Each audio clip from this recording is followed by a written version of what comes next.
There's a hill on the edge of a small town where the trees don't grow like anywhere else. They rise in soft, sweeping arcs, their branches almost bending toward each other, like they're holding hands. Their trunks lean just slightly westward, as if bowing to something no one can see. Most people walk by without noticing. But if you ever stopped, really stopped, and looked close enough, you'd notice something strange. The forest there isn't wild. It's arranged. Deliberate. Like someone was painting with trees instead of brushes. No one remembers when the first sapling appeared. Some say it was around 1999, maybe early 2000s. Others think it started even earlier, maybe after the war, maybe after someone lost someone. No one agrees on the when, but they all agree on the who. The man was quiet. Always quiet. He lived in the old house near the gravel road that led nowhere in particular. You wouldn't even know it was occupied unless you saw the porch light, always on, even in the day, or noticed the way the garden was neat but never too neat. Like someone cared, but not for impressing anyone. He was tall, thin, a little hunched near the shoulders. Wore the same brown coat in winter and summer, sometimes a hat when it rained. Sometimes not. And every morning, every single morning, he'd walk toward the hill with a shovel over his shoulder and a sapling cradled in his arm. That was all. No cart. No help. Just one tree, one shovel, one man.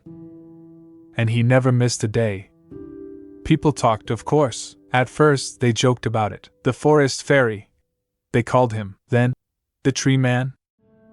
When the years passed and he kept going, they just stopped talking about it. He became part of the landscape. Like the hill. Like the wind. Always there. Children would sometimes wave when he passed. He'd nod. Not smile. Just nod, like a promise. Some tried to ask him why. Mrs. Holloway, the retired schoolteacher, once walked with him halfway up the hill and asked, "Do you work for the state? Reforestation or something?" He said nothing, just pointed gently toward the sky and kept walking. Once, the town's paper tried to do a piece on him. A young reporter followed him one morning, carefully, quietly, and watched him kneel beside a small, empty patch between two young trees. He dug the earth with a practiced rhythm. Not rushed. Not lazy, just practiced, like he'd done it 10,000 times.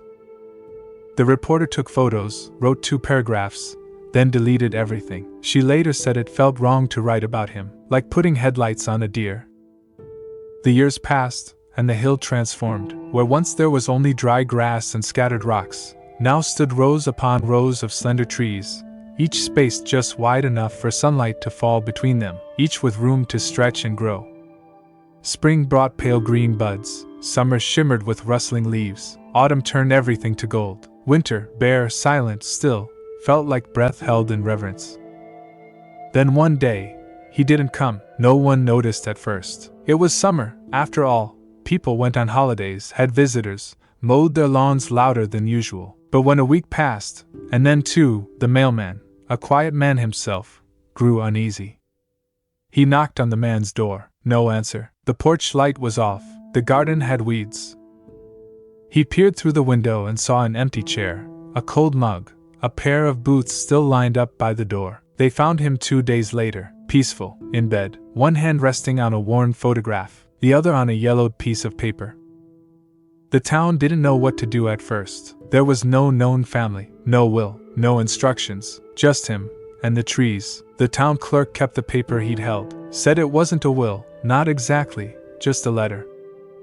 It read, "I wasn't good at much. I didn't build a business. I didn't win medals. I wasn't brave when it mattered, but I loved someone, and she loved trees. Evelyn used to say trees were better than people. They didn't lie, didn't argue, didn't pretend. We were supposed to plant a forest together. She wanted it curved like a smile. Said it would make children feel like the earth was hugging them. She died before we could plant the first one, so I planted one the next day, and the next, and the next, not because I thought she'd see it, but because I couldn't bear the idea that no one would. If the town finds this, please don't pave it. Let it grow. Let them play."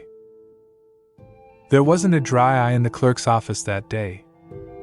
A month later, The town council voted unanimously to preserve the hill. They named it Evelyn's Grove. No one even debated the name, it just felt right.